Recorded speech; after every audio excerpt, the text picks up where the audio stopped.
the history that you wanted to pass over with the exhibition.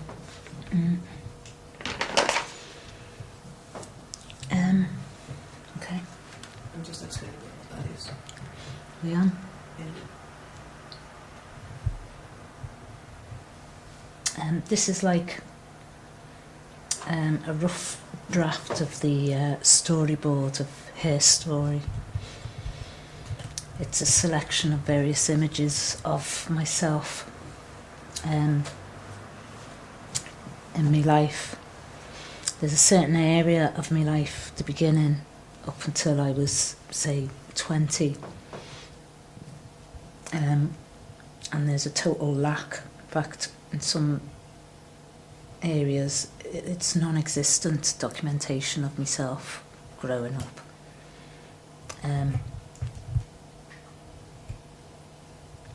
These images, most of these images are ones that that I've been involved in, either taking or having someone take for me, with the idea of myself being the image or being the image maker. And the Her Story project is giving me a chance to open up my past, have a look at it, and bring it into the present. And at the same time, opening it up to anyone else to see and share different events that have happened in my life.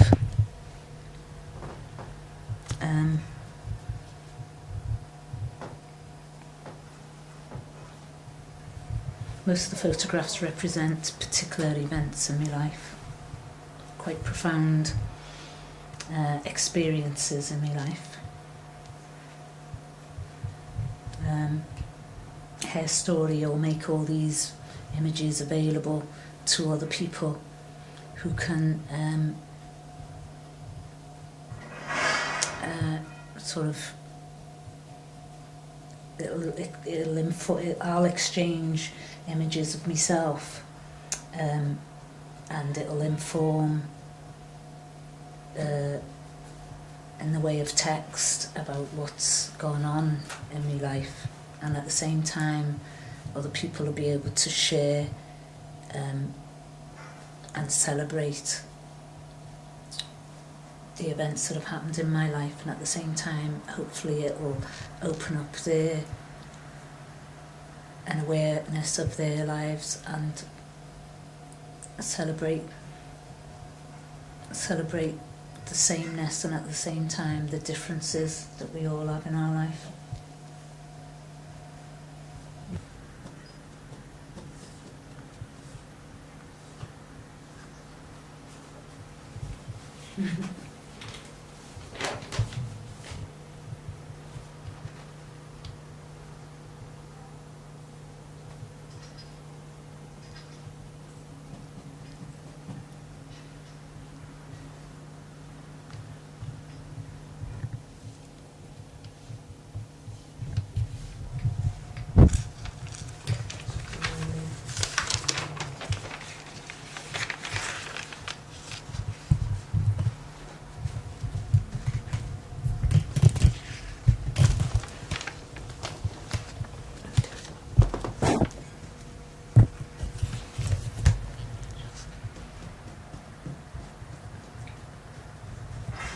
Explain a bit of what notes you're doing, if you don't mind.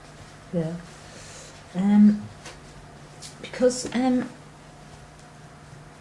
Because the idea behind Her Story is to tell a story about my life, and the core theme running through is my hairstyles, and hairstyle, and the different images with the hairstyles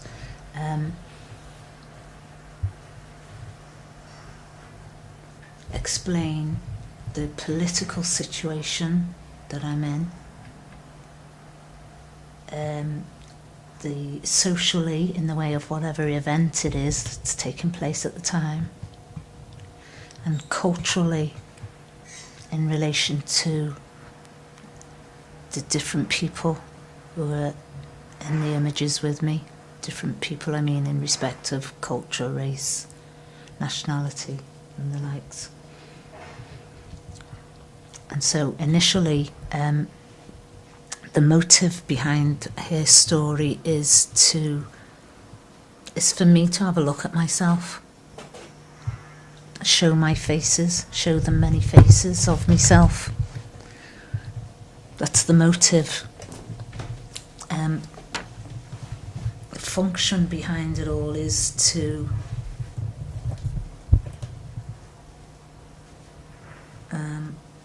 produce something for me, so that I can see myself as a whole person, as a human being, if you like, because I'm telling a story about myself and what's happened throughout that time. And the people who will come and see it, Her Story project's going to be, the location of it is on buses. So the audience who are on the buses, the passengers on the buses are the audience. And it's in actual fact, it's saying this is our history, because most of the films were taken in Liverpool. So what the images are also saying, as well as representing me and my life and my story, it's saying this is our history. And it's available and accessible to us in many different forms, and this is just one form, the way of photographs. And the photographs, the whole oversight of the whole thing is liberating me as an artist.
No, it's me reading. Always what I was doing. Yeah. What did I know? No, I was in my thoughts actually. Yeah. Okay,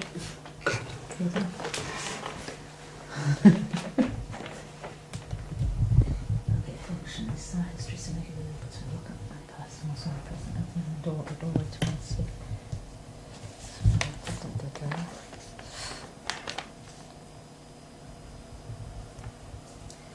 Function. Is that a function? Function.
Agents, how again the idea of how you're choosing the background behind, as you're putting this whole piece together? Mm-hmm. What grounds on the photograph? Yeah. We've got this photograph of Sandy's dad, which she got in the 90s, and that's one of the earliest. That's the same time that in the 40s, photograph from the 40s of her father. And so what we've just put that in because it's in the kind of 90s row, and I like, there's like on the original, I've touched a lot of this up here, but on the original there's like some background which I like, and so I just cropped some of that and then put that into the, decided that that would make a really nice background to the overall image because it's kind of the right colour. We were talking about browns as being like the texture and the colour that we wanted to go for, and also it's kind of, it's interesting because it's like, it's the background to a photograph of Sandy's dad, so it's like her background as well, literally and metaphorically, his background and her background. So what we did was we took a really quite a high resolution scan of that and then used that to stretch into the background of the other piece. So the image now has that in the background. If I turn all these off, you can see what I've done with it. That's what it looks like now.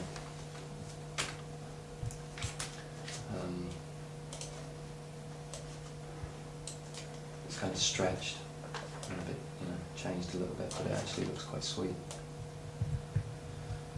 And then I'm going to do that for all four of them because we've had to split the image into 4 in order to be able to work on it, otherwise it would be too large because the finished print is like a metre wide. So what I've done with this is I've just split it into this is the bottom row, so I've just done that, and then we've got all the other images on top of that, which will then manipulate and colorise and affect and choose because they look good with that particular background and those particular things. So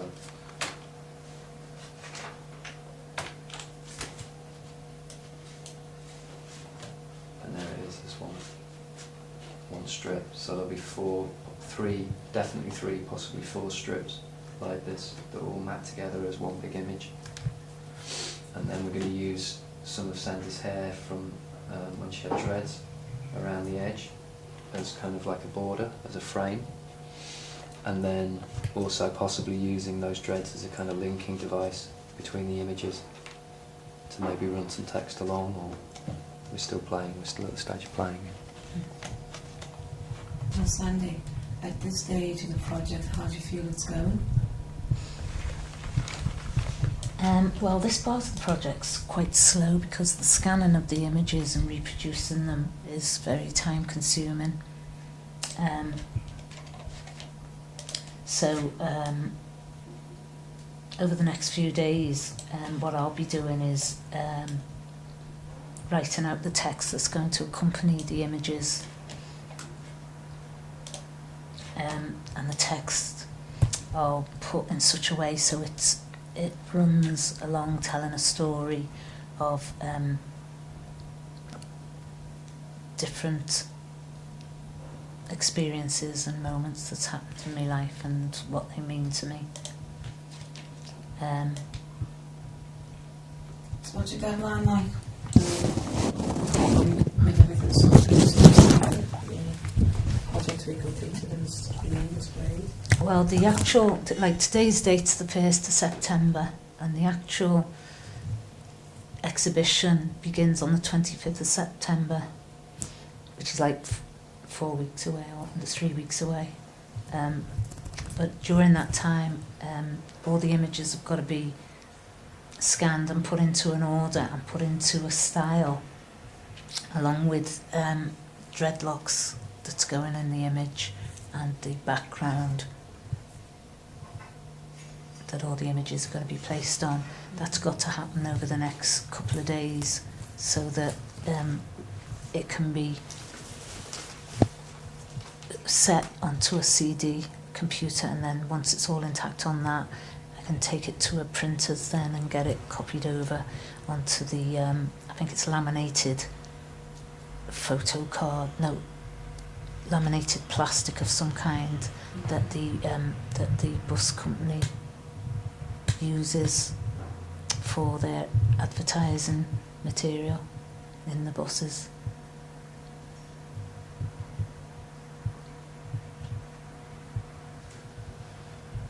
So you're saying you have to finish it by the end of this week? In order for it to be turned around by the printer, it's going to have to be finished by like the weekend, really.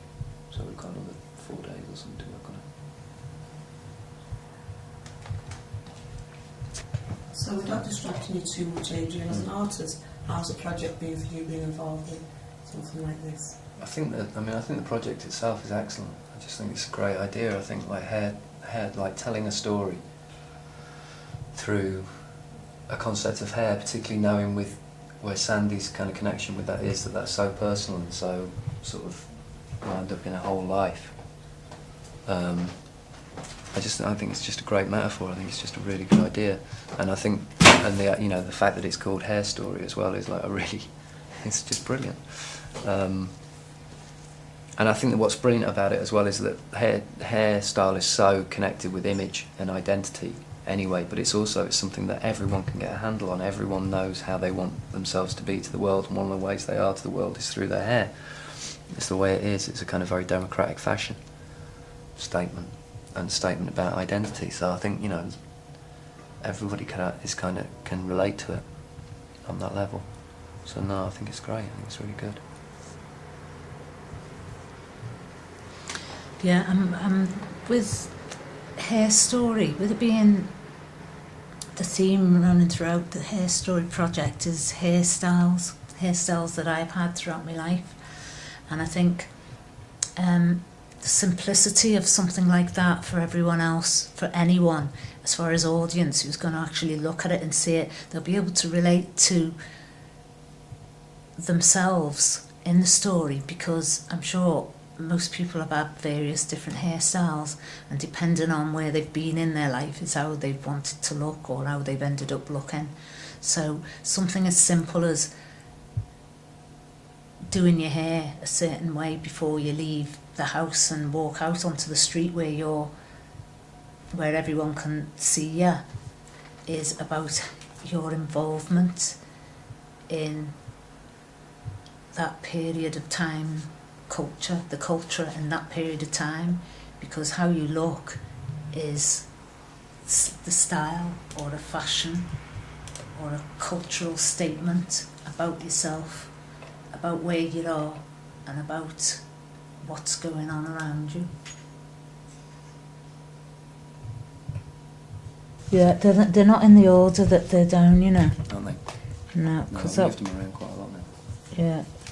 That's part of the balance, isn't it? Part of it is chronology, which is kind of like which has a certain time-based importance. Yeah, and then yeah. there's how they look with each other and how they kind of. Yeah, they can be like, you know, shifted around a little bit. Well, what I'm thinking with this one is, if I just make.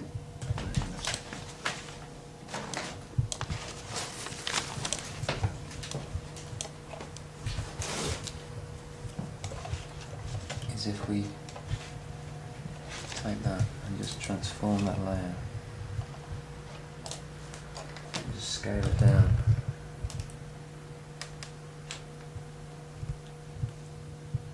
About that big.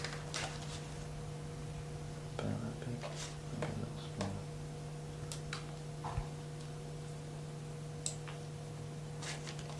And then like that.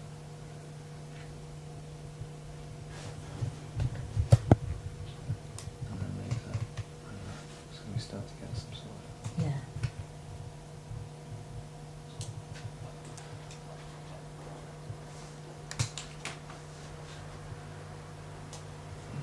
Because we're going to have a picture that big, which is pretty large anyway, Mm-hmm. then it might be nice to start kind of just breaking the images up, because that's still going to allow you to put text there and relating to that picture. Yeah. Put text if you want to relate to that picture. Yeah. But I think the centerpiece here should be this, Yeah. this, and an image of you, maybe a better one than that, Yeah. but a good image of you that maybe mirrors the one of your dad. Yeah. I've got one of them in Ryan.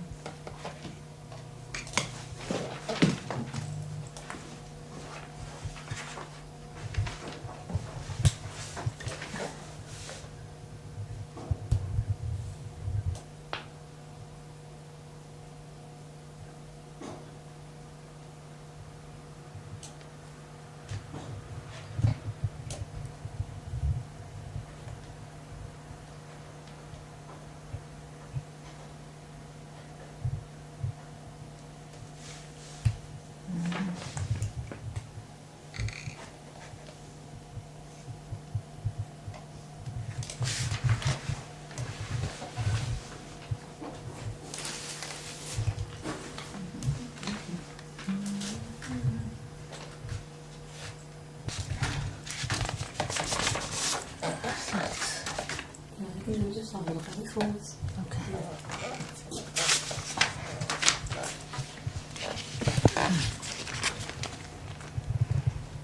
And this is like a synopsis saying that I'm a video film producer and I take photographs. Her story is a collection of photographs taken in. No, it's not. Her story will trace the past and bring it into the future in a fresh, vibrant and cutting-edge way, showing Liverpool's continuing positivity. The Hair Story exhibition will hopefully raise awareness of the shifting cultural identities of people in Liverpool and promote a self-empowering appreciation of the impact. Tracy checklist.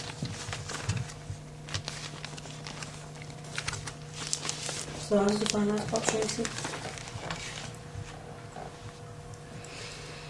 Somebody told me about Tracy. Oh, Sharon Pemberton, one of the directors of True Corner production company, about 6 months ago, maybe earlier, mentioned that the Liverpool biennial, the biennial festival was happening in Liverpool, and it'd be a good idea for me to get involved in it some way and show my artwork, because I've been looking for platforms to promote and project myself into a wider range of an audience, because up until now I've been filming the community and then just feeding the images back into the community, so feeding the community its own positivity. And the Tracy event is part of the Trace Biennial Festival, where local artists are involved in projecting themselves and using Tracy as a platform to project themselves as professional artists.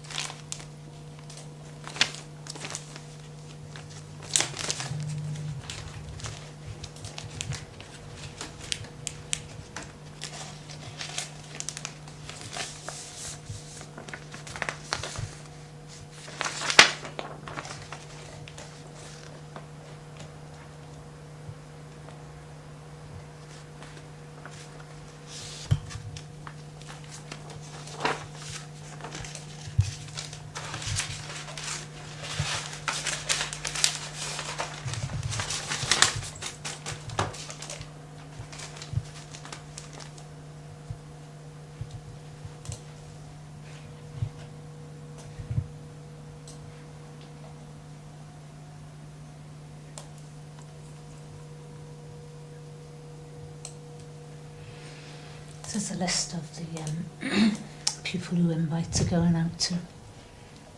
Like as far as the event itself, I want the big issue and the Mersey Mart, and there's a local Toxteth community newspaper that happens. So if it's advertised in there about the event, and the people who have asked to come along personally is the likes of Jeff White and Mark Collett from Acme, David Abdullah from the Art and Cultural Unit, Purna Sharma from MIDA, Judith Gordon from Economics Initiative Unit, Bridget Murray from Liverpool Film Office. That's all it's on there. So be a good day for you to be a good day for you to be there. Then, yeah, I'm back for the end of the celebration and the exhibition will kick off. So I look forward to being at the launch Sunday. Yeah, for the launch, I don't know if it's going to happen, but I've asked for one of the buses that the artwork's on to be put on the podium in Church Street, and get people to come on the bus and have drinks and nibbles. Where the photos are, and these were like the locks that were joining them. Right. Say again? It's just something that I saw in a magazine, and it had like these squares of where the photographs would be, and these little avenue things joining them together were the locks, and it's on these little avenue joins, the locks, which is where I'm going to write what's going on, or where that picture's leading onto that one, what's going on in them.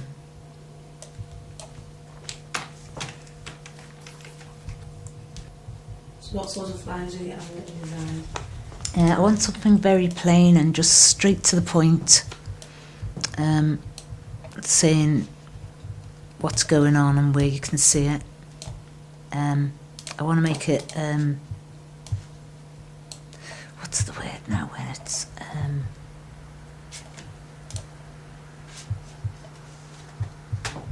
you know, when something's like a mystery and you've got to work it out, or you've got to find out more, so you only give out some of the information, but enough so that people want to know more.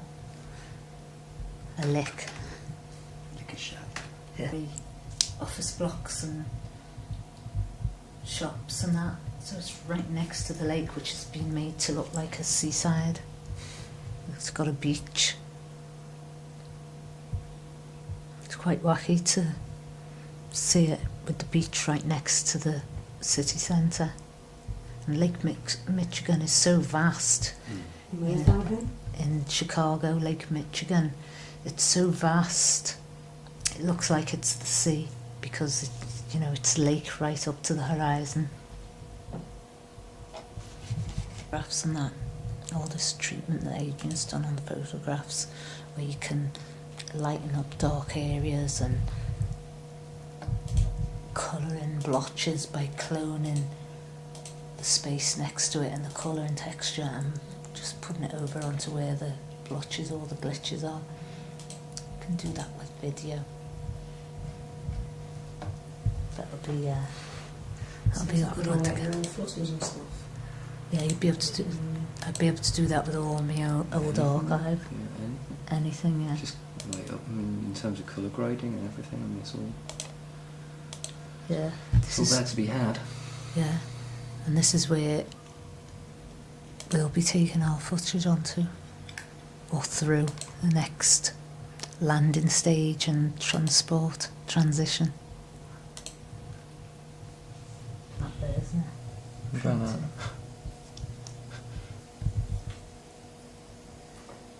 I hate that pink, you see, I just can't handle that pink at all, I'm not having it. Yeah. What's that on the faces? No, on the, like, if you... Oh, that. I'm just not having it. Wow, yeah. So I just recoloured it browns Oh, well, better. and then left you clear. So if I then unlock that and move that over there.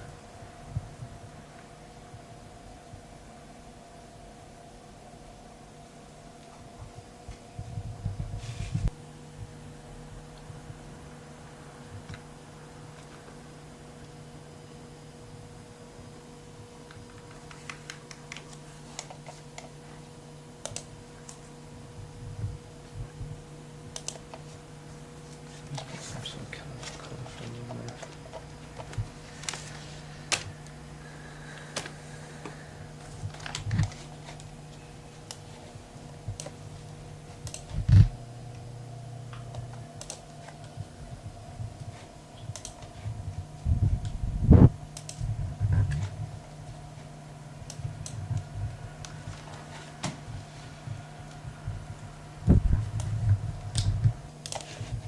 So I'll try and capture the movement and stuff.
I'll do for now. Yeah? Mm-hmm. Just play with it for a while.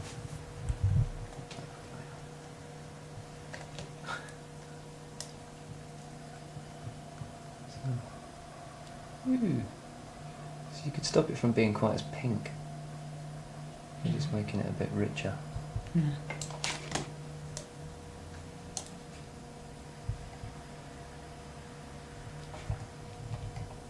It's all important stuff, this. Oh, we've got stuff. Yeah. So what can we kind of get achieved by the end of today, realistically? What could we aim for? Well, there's all the images are there, Mhm. all the photographs, because Mhm. there's at least 40 there, so that would Mhm. be enough. More than enough.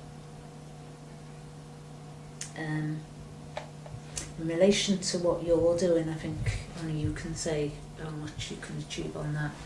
In relation to what I'm doing, because I'm going to write the text, I've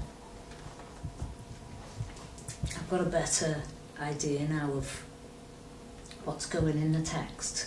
Before I was totally focused on what I was going to say and what had happened and that, but I've had to turn it and make it as far as what's going to be in the text, Yeah.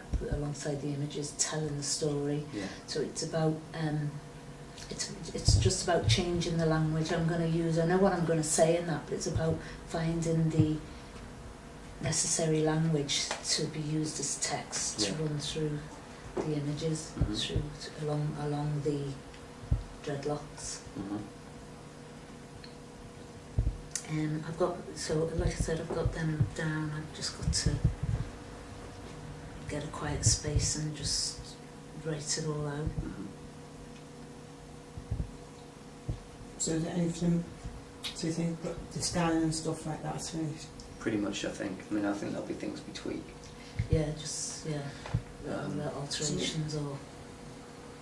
So when you say alterations, things to tweak, what sort of things goes wrong with the master? Well, it's only, I mean, it's going to be an ongoing process, isn't it, of selection and kind of, and covering all the period that we want to cover, and the text is going to determine what that is. Mm-hmm.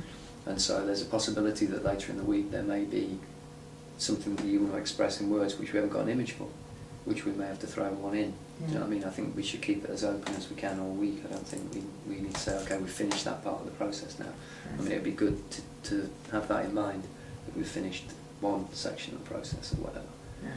But I mean, I think, you know, it's still going to be debate, it's still going to be open to change and manipulation.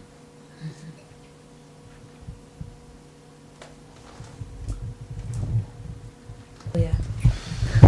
It's just that different things come out. Well, it's these little bits that you tell him that are the bits that other people can relate to, because you're talking about being in someone else's company and talking about something. Anyway, when I first decided on... How long? Yeah.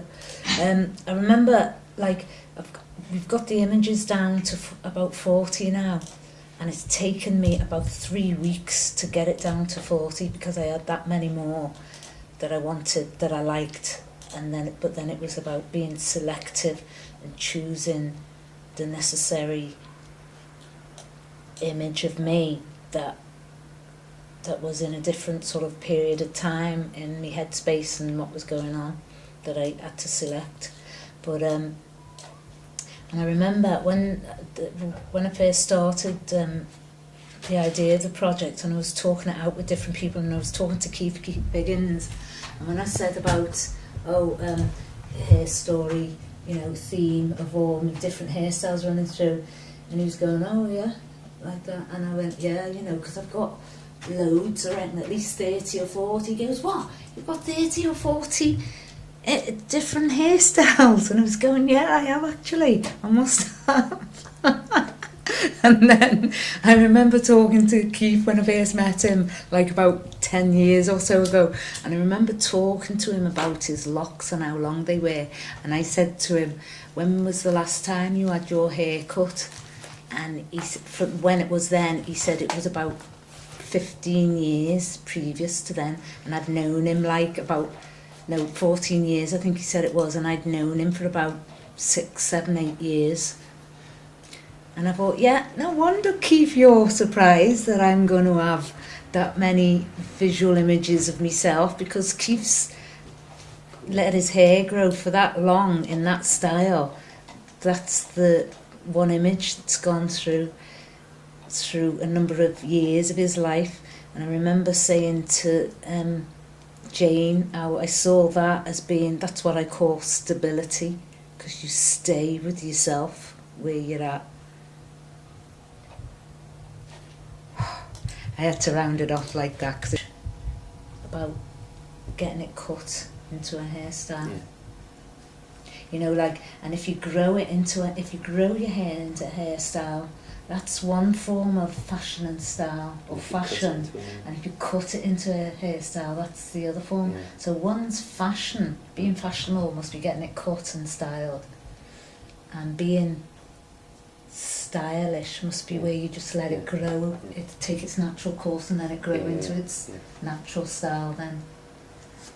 Invasive surgery on your hair. Yeah. Yeah.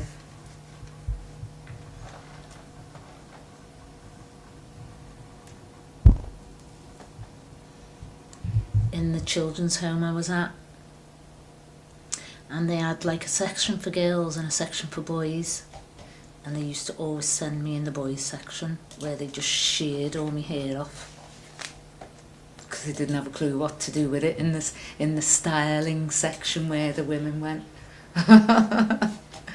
And so that's going to be the very first photo I open up with, and then the very last photo will be the barbers that I go to now and have my hair sheared through choice, like, and that's my identity now, that I was pushed into society with, pushed out into society.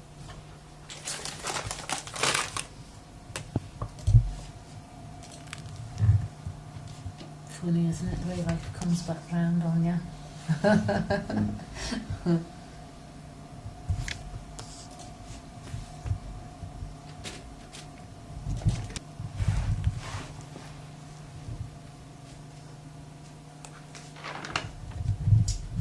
And ideal ego, which is said to be carried on into later life. So where's that from? This magazine I've got called Fan, and it's about, don't know if it's just this particular issue that's on it, but it's about black female photographers. So, and it's different photographers saying how they got into taking photographs, and and things about how they saw the identity, how important they saw the camera being used as identity, and that's being the subject and being the image maker at the same time.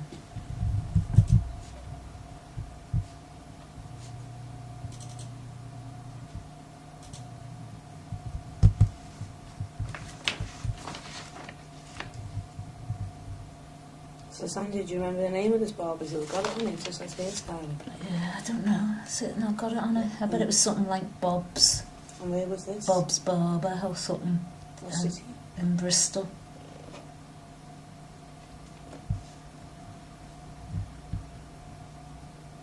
And we got sent there, I think it must have been about once every couple of months. So I remember going there regular.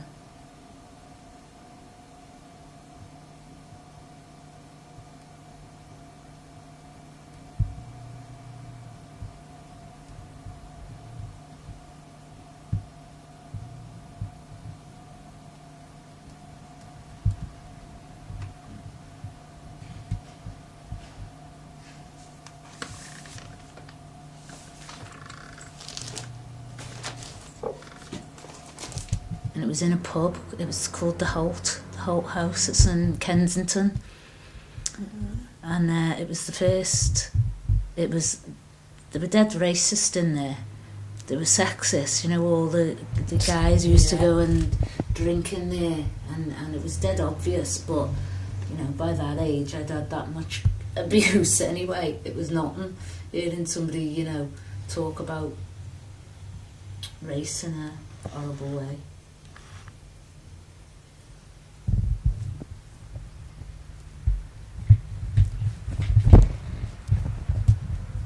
Teaching of anything gay in schools and as far as education, you weren't to mention being gay or homosexuals or anything like that, and if you did, you talked about them as pretend families.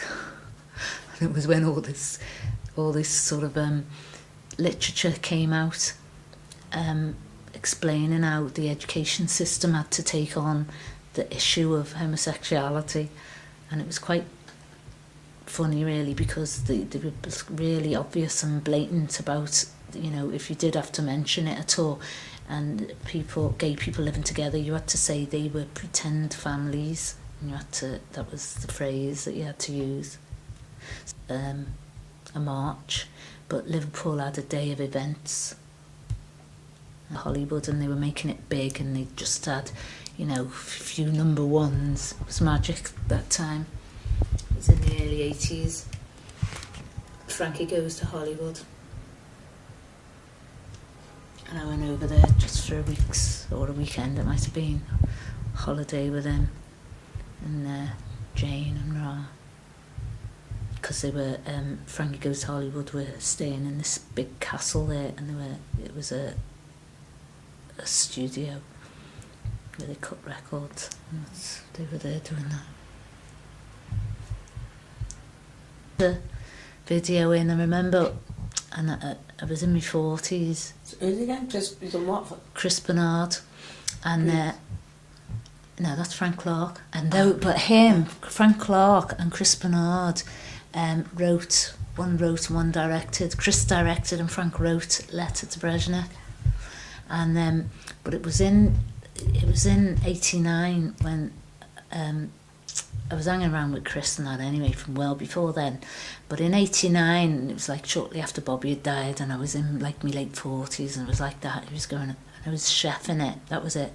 I'd been chefing it, and I'd been chefing in Brookside, and I got made redundant from there, and so I was just bobbing around trying to find something to do in my life, and I'd done a bit of nannying for Willie Russell Annie and Willie.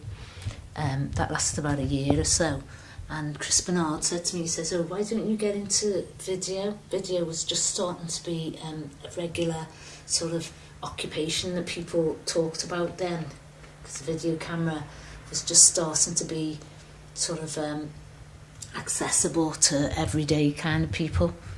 And so that was in '89, and Chris said to me, oh, why don't you join, get into a community centre where they're doing video production and do that. And I joined the Rotunda, and that's where I first started using a video camera and sort of documenting people's lives, sort of moving image, right? But I'd always had a stills camera, and I've always taken photographs,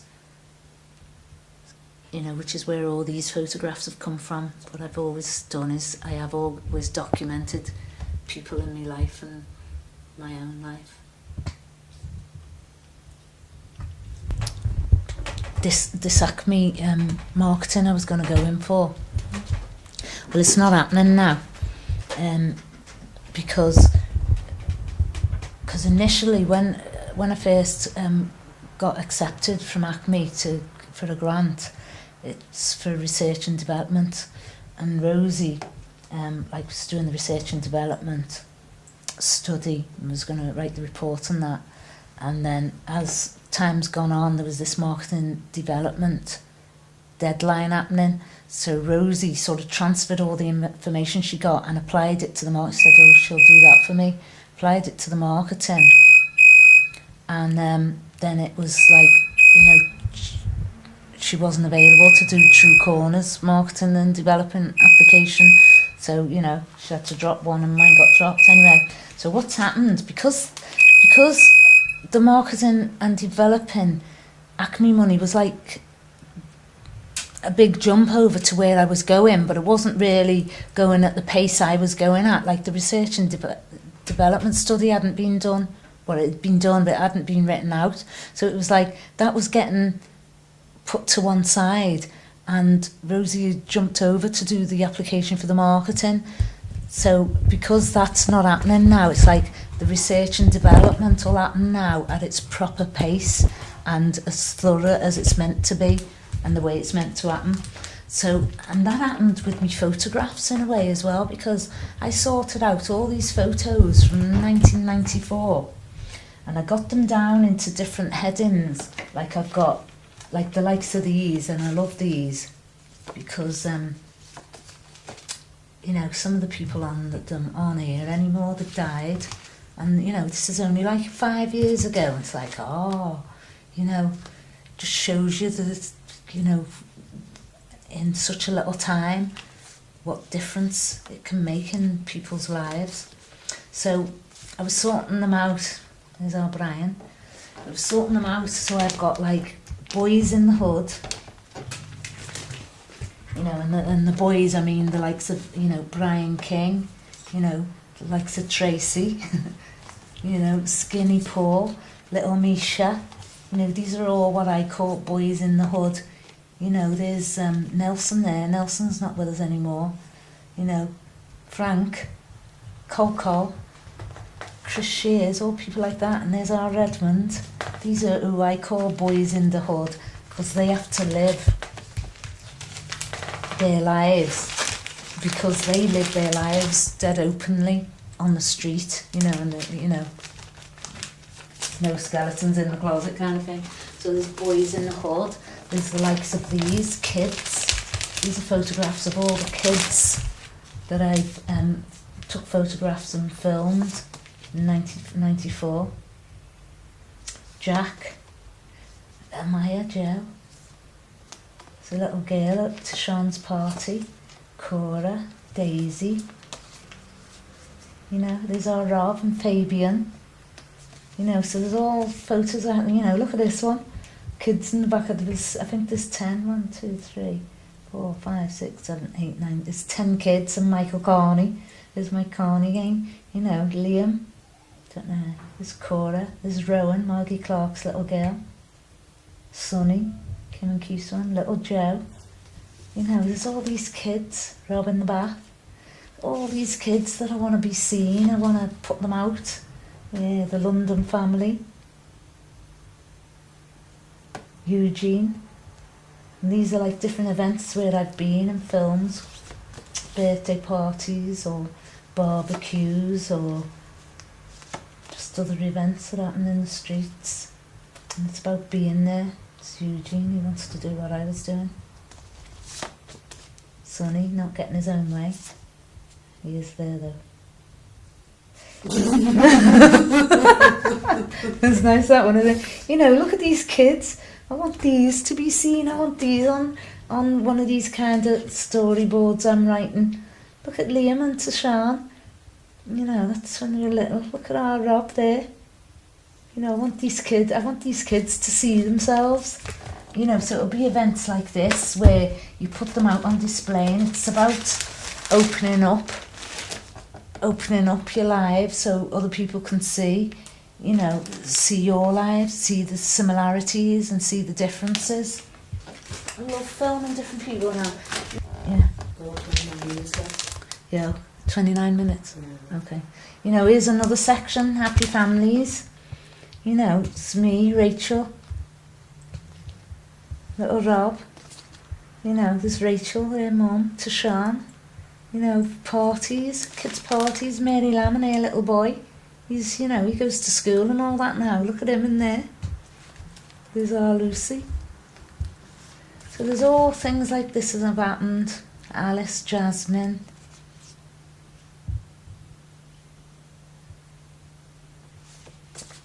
Sammy, Chris, their family. Lindsay, Kelly, Paul, Jamie, Reed. You know, so there's all things like this. So they're families. And then there's this. This one is all about places. I've got like one section that's just on girls, one that's just on boys. This one is about places because this is about the daffodil fields. There's a story behind that. I got filmed in the daffodil fields and used as evidence on Granada reports for all the daffodils getting picked and trampled on and sold by the barrow load in town. You know, I was the one doing it all. You know, look at Sefton Park. That's Sefton Park. No, Prinny Park, isn't it? That's Prinny Park. When was that picture taken, Princess Park? Yeah. When? Yeah. Yeah, about 5 years ago. Oh. Beautiful, isn't it? You know, Princess Road. It's part of the park again. You know, Cannon Street. There's Michael Carney again, out the window. Catherine Street. There's the farmhouse. And I love this one. It's a shame this is all blurred and grainy here, but look, there's the skyline. Rob on the ferry. This place here, Victoria Chambers. I think Millennium House is here now, you know. You know, I want to show, you know, changes in the city, the difference that all this money that's coming into the city. That's Lark Lane. Sean's flat, that's Egbert Road. There's Eddie Boyne, he's no longer with us, he's died. See all these people that have, you know, gone, but they're still here in memory, visual memories. So with doing Her Story, it ended up that all the photos that I got developed, I separated them out. Something that I've hated having done to me in the way of segregating me because I'm black, because I'm gay, because I'm a female, and because I'm common. You know, but you get boxed off into all these little sort of segregated categories, and oh, you're this and you're that and you're that. But I ended up doing it on this one because it was to show the differences. But even though they're all similar, like the differences, boys and girls, but they're people. You know, festivals and gatherings and parties. You know, some are to do with business and some are to do with social. You know, like the likes of these gatherings. That was a barbecue that was going on in Carleen's back garden. That was a load of people who got together for a festival of comedy that Jane Casey organised when she was in the Blue Coat. Oh, there it is again, festival of comedy. There's Jane, there's Cora, there's Ra, that's Jane's son. He's 18 now. There's Lily Savage. Nobody had heard of Lily Savage then when she was doing Festival of Comedy with Jane. You know, this is one of the first freelancers meetings that happened where people in Liverpool, because of the unemployment position, were aware that there was another way that they could earn a living, and it was about being creative with what they liked doing. And this is one of the events where they got all the freelancers together. Frances from LDI, she was one of the people who helped organise it, and Erica from CADT. I think this is a freelancers meeting or something.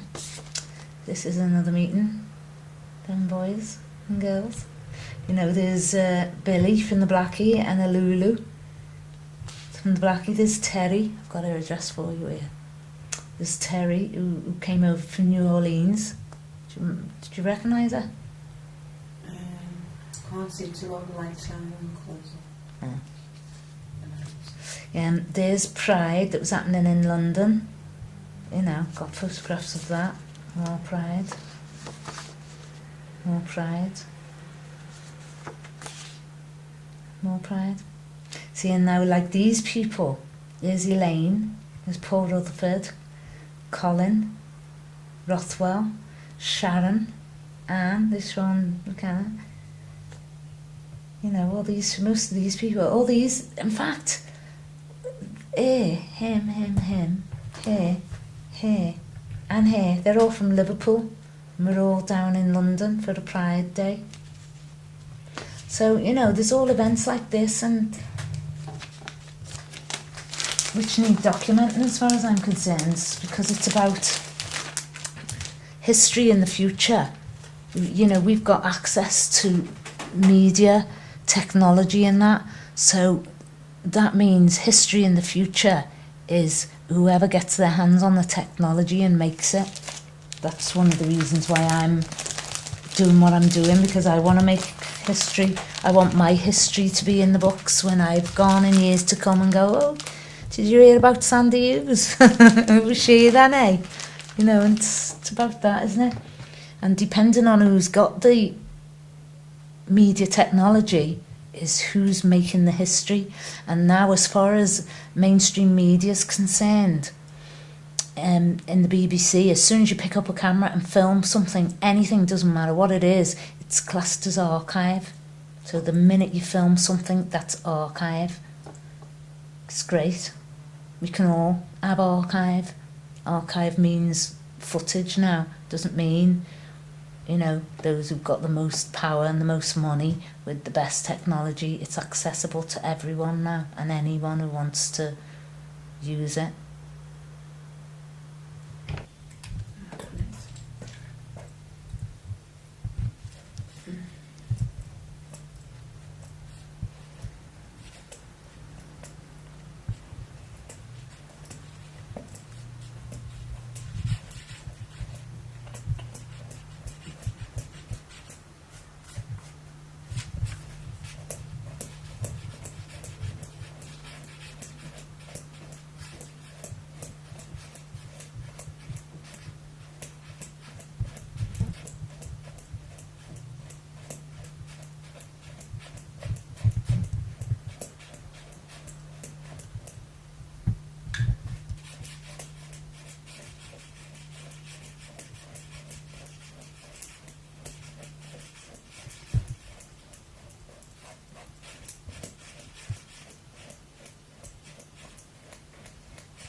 Try not to get in all the extraneous stuff, you know, like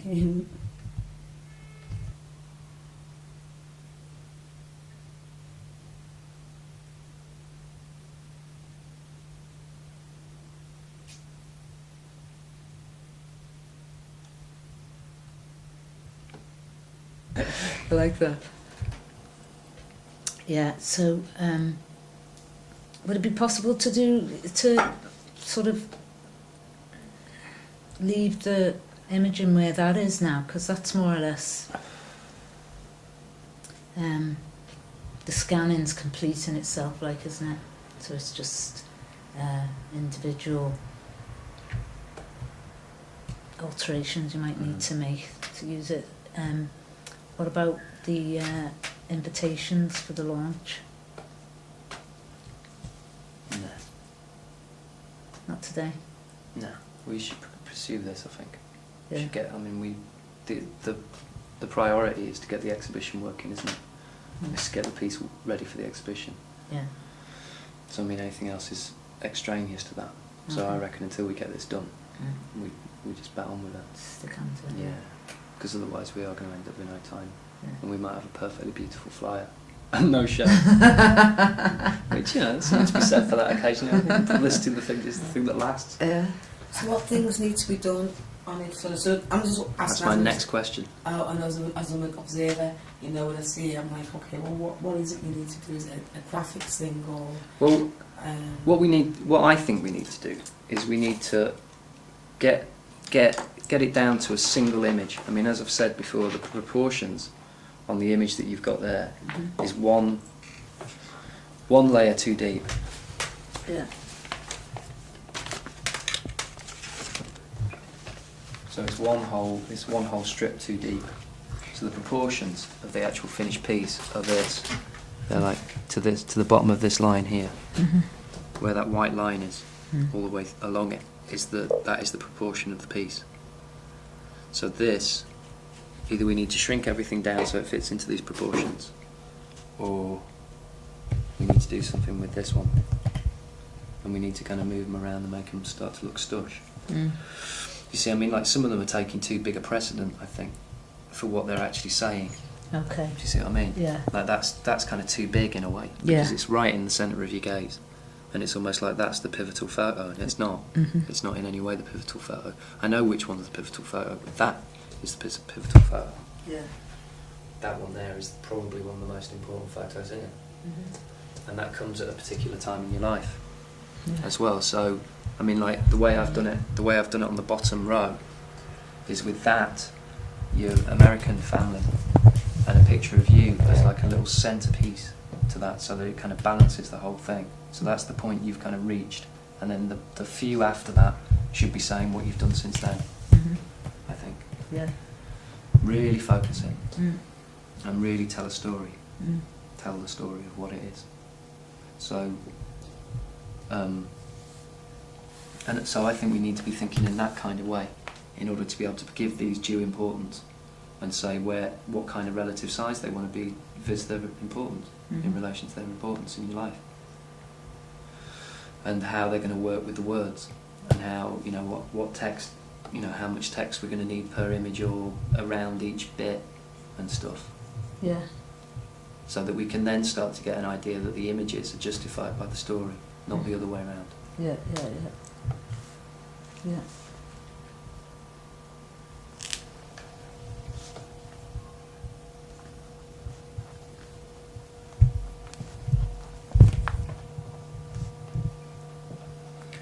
And also, I mean, to a degree, I mean, it is kind of like we are kind of forcing a narrative, in the sense that,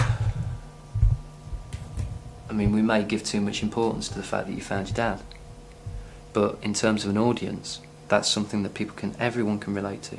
Everyone can relate to that, just in the same way as everyone can relate to a hairstyle, to your identity, the way that you place, the way that you decide to engage with the world. Everyone understands that, and everyone understands about their own hairstyle. Yeah. So they're the human things. They're the things that people connect to. And your story, which is a fucking great story, is something that people will relate to too. You know, because it's got loads of drama in it. It's really justified. And to my mind, your role within the creative quarter is an important one, but it's not one that's necessarily relevant to everyone. Whereas the things about, you know, you searching for your own identity, you're creating your own identity, and you're having an identity and asserting it and celebrating it. is what, that's where I connect with it, and I think that's where everyone else will connect with it. Mm. So like we need to big up those bits. We need to big up the bits that are kind of, it's like images like this that are interesting to me. It's not images like this that are particularly interesting to me. It's images like this of you being you and having an identity, and it's about being in the world, and it's about those kind of things. And that's and people only have to look at it and go, wow, I know that story because that's somebody and how they are. Do you know what I mean? Am I making sense? Mm. Whereas like you connected with a celebrity individual or whatever is just like, do you know what I mean? It's what's it got to do with anything in a way? It's almost like showing off. It's almost like going, oh yeah, I'm mates with this person, I'm mates with this person. And it's like the only way that you kind of give people an opportunity to relate on that is, well, good for you. Do you know what I mean? What's that got to do with anything? Whereas like, you kind of searching for your identity, you finding out who you are, and actually towards the end of it, actually making a real fucking positive move towards that. Discovering your roots, discovering your family, and then you being in the world and knowing what you're doing as a video maker, and you found your identity, you found part of your identity, and that's a drama, and that's a story that everyone can relate to, and everyone can go, what? That's well done. Nice one. You did it. You went over, you went 3,000, 4,000, 5,000 miles to try and find out where you came from. Do you know what I mean? So you were saying that about the top line, as far as the structure of the image and that. Well, we've added a couple of images to this one already, haven't we? Yeah. And we've got your school and The barber shop. the barber shop. Totally relevant. Yeah. So I'm in their fab, Yeah. and I mean the one of you sitting outside your school.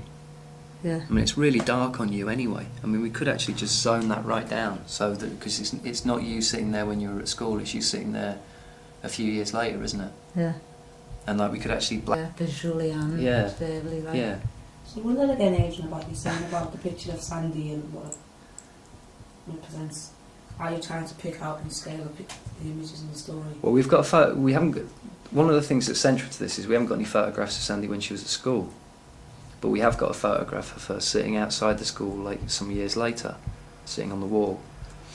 So what we were originally thinking of was just like faking a photograph, which was just actually just a silhouette of Sandy, which was like an absent Sandy, which didn't have a photograph of her from that time. But in actual fact, what we have got is this photograph of her sitting in front of the school, but as an older person.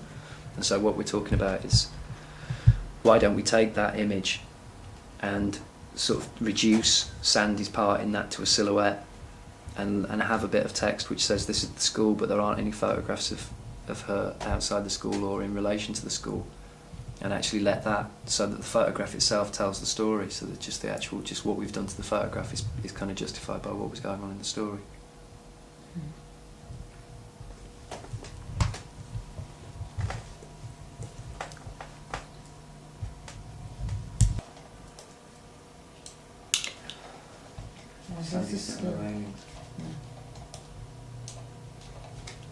So what we could do is we could just actually black that out Yeah. and have it just as a silhouette.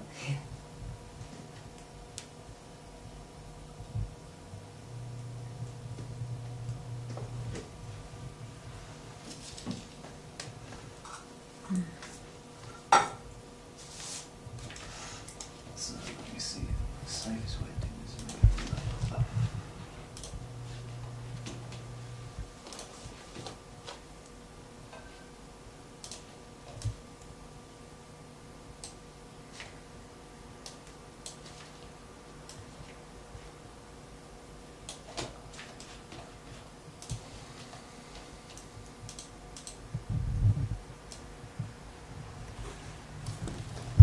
This is where it starts getting magical. Yeah. A mouse.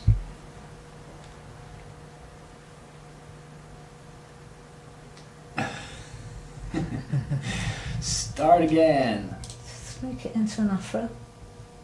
Yeah, you could actually. Yeah. Oh. This is where you kind of need it.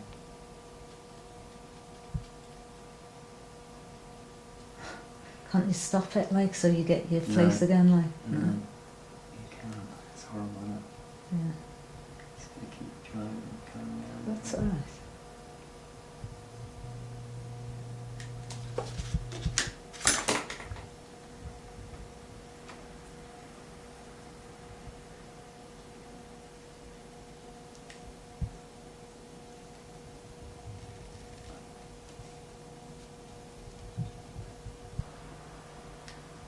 Oh, like that.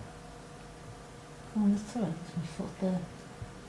That's your foot though, isn't it? I don't really tell what is your foot and what isn't. Yeah, I had these green kickers on. Right.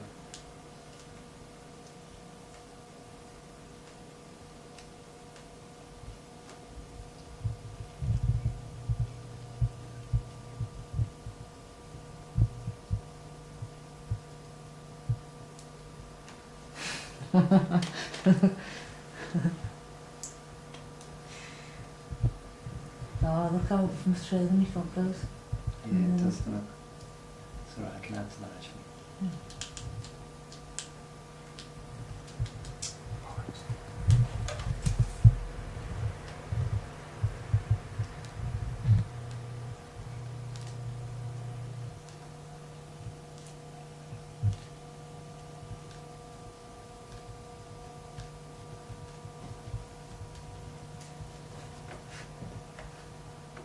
That's not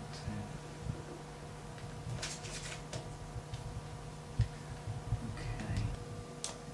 Did you take danger? Uh-huh. Can you just do that again? No. Okay, ready?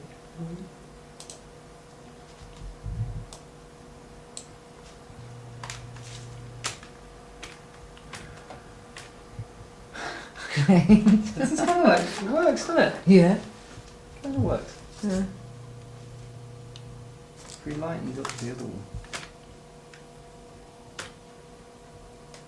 Lightened up what it's on. Yeah, because you can't really see the... No, not really.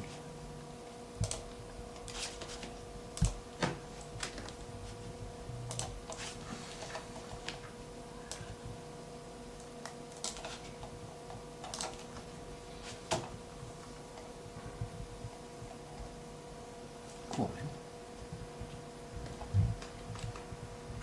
Or couldn't you draw a line around it? What, like an outline? Yeah.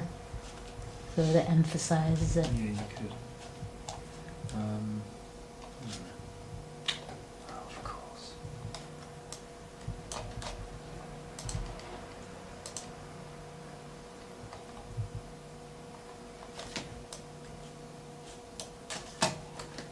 Hmm.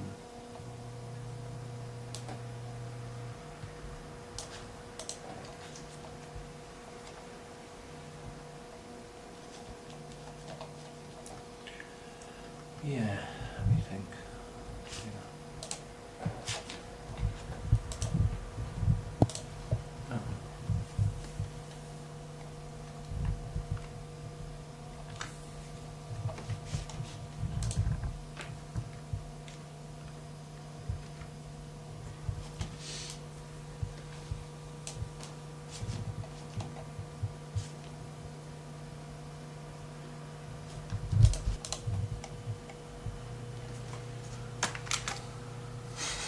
Oh.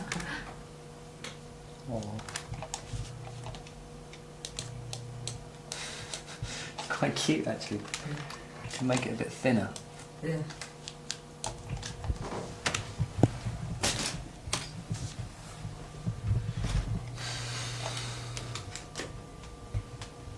It is, because now you've got no real sense of scale. I mean, you could be that age as well, couldn't you? Yeah. Could be like a ghost. It's got a pull to it though, hasn't it? Yeah. Yeah, I'll think of a storyline Okay, to fit that. I mean, we've got plenty of space up there as well, that can fit in the sky. Yeah. Text. Yeah, that'll be the bubble one, won't it? Yeah, it bubble can be, one, yeah.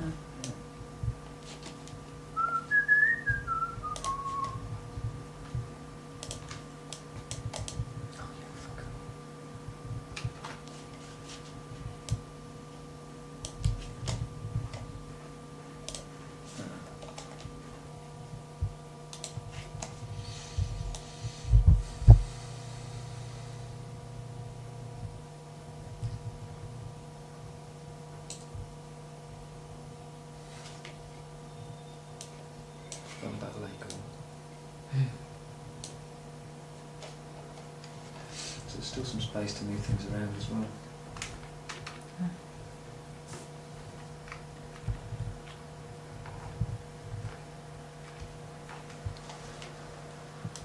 Could you just share us again, Sandy? You just finished anyway, can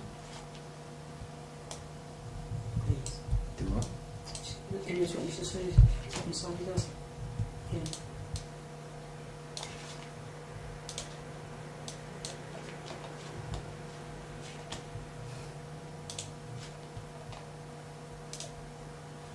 Sandy. Cool. Yeah. Just that sequence.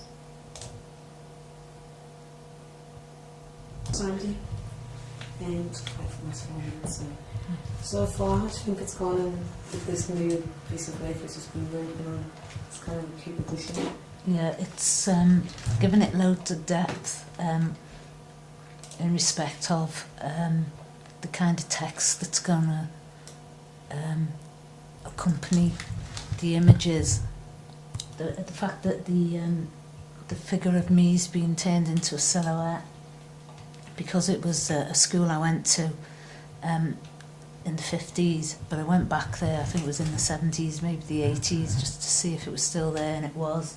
And I got someone to take a photograph of me sitting on the pillar there. And so the idea of darkening the image of me and making it just a silhouette was to show that it's the school I went to, but the image of me is another time. So I'll give a round upon production of work as far as the development of the projects today. How far have you got with anything to pick up with there? Yeah, very. Especially because I need to think really, I need to focus on the text and like remember the depth of the storyline that goes with that image, because the photograph on its basic level is just images of a time, a place, but the text that the story is going to be in is about the depth of where I was at the time, like in my life, the experience I was going through. So it's like having to think of myself and go back to when this was happening and try and remember what I was feeling and what I was looking for at the time, or what I was experiencing mainly.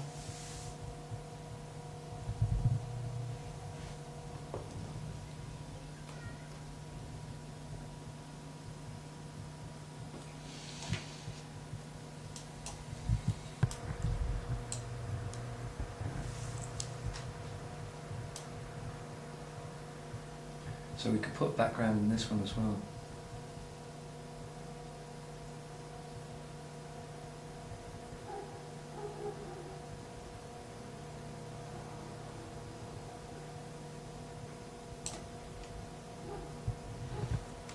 Do that. Background. You know the background from the that we used before for the other one. The background. Picture for it.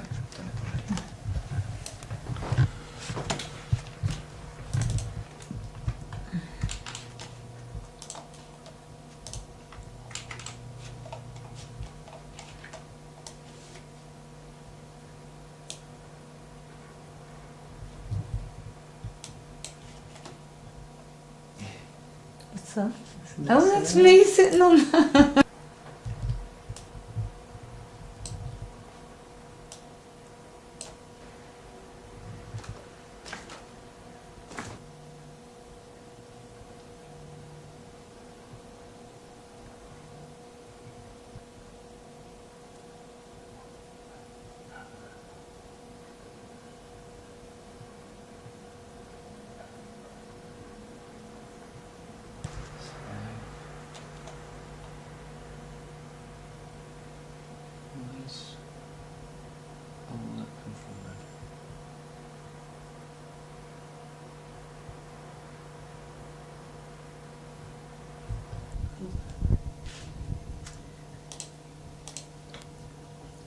with the existing images I've got already on the contact sheet. I'm going to go through each one tonight and locate that time and that space in me when I was there, and just trace back the feelings, the emotions and the experiences that I was feeling at the time, and take the story from there.